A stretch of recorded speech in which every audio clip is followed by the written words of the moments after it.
রুদ্র, আমার বাসায় গিয়ে আমার আব্বু আমার কাছে আমার হাত চাপা। হ্যাঁ, কেন যাবো না?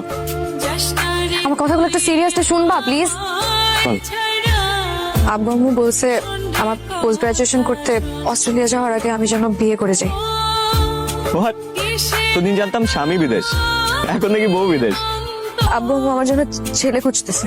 ওই যদি এখন বিয়ে না করি আমাকে পোস্ট গ্রাজুয়েশন করতে দিবে না। আমি তোমার কথা বলছি। আমার কথা বলছো? আব্বু আম্মু রাজি হচ্ছে না। তোমার নাকি ফিউচার ভালো না, তোমার সাথে বিয়ে করলে নাকি আমি বাকিটা জীবন দুঃখে কষ্টে থাকবো। ঠিকই তো বলছি, আমার ক্যারিয়ারে তো শুধু ডাউনফল, উঠতে আর কই পারলাম বল। আব্বু আম্মুকে বলছি আমি যদি বিয়ে করি তোমাকেই করব। তো তুমি একটু আমার বাসায় যে আব্বু আম্মুর সাথে কথা বলতে পারবো প্লিজ? যেভাবে হোক একটু আমার বাবাকে কনভিন্স করো না প্লিজ প্লিজ প্লিজ। আমি এই মুহূর্তে তোমাকে বিয়ে করতে চাই না। দেখো, আমার নিজের লাইফেরই কোনো সিকিউরিটি নাই, আমি তোমার রেসপন্সিবিলিটি কিভাবে নিব বলো? নিতে হবে না তোমার কোনো রেসপন্সিবিলিটি। আমি তো অস্ট্রেলিয়া যাচ্ছি, আর আমি যে কয়দিন দেশে থাকবো না তুমি দেশে বসে আরাম করে তুমি তোমার ক্যারিয়ার গুছাও, আর আমি আমার রেসপন্সিবিলিটি আমি নিজে নিব। তোমার কোনো রেসপন্সিবিলিটি নিতে হবে না। কষ্ট করতে রাজি আছি, কিন্তু আমি তোমাকে একটা মুহূর্তের জন্য কষ্ট দিতে রাজি নাই। চিত্রা, তুমি বুঝতেছো না কেন আমার কথা? এখন যদি তুমি আমার হাত না চাও আমার আব্বু আম্মু আমাকে অন্য কোথাও বিয়ে দিয়ে দিবে। একটা কথা মনে রেখো, তোমার জীবনে ক্যারিয়ার হবে, টাকাও হবে, কিন্তু তোমার লাইফে প্রত্যেকটা সাকসেস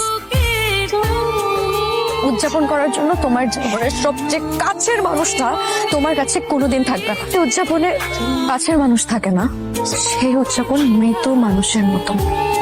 কেমন আছো? আমি ভালো আছি, তুমি? ভালো ছিলাম, কিলে মন কেমন পালট হয় না? ওলট পালট হওয়ার কি আছে?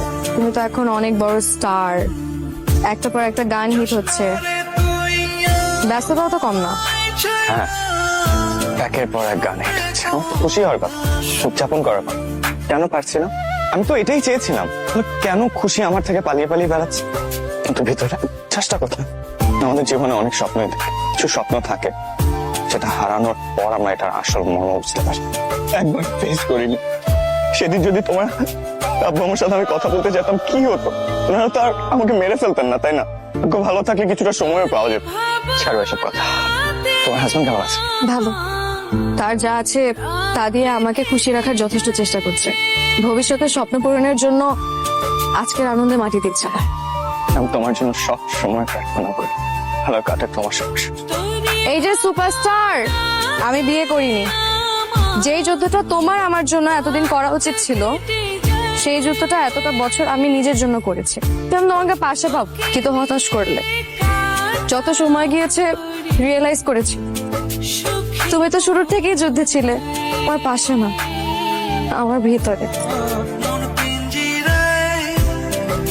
সুপারস্টার আমাকে পৃথিবীর সবচেয়ে ভাগ্যবান নারী হতে সাহায্য করবে। Will you marry me?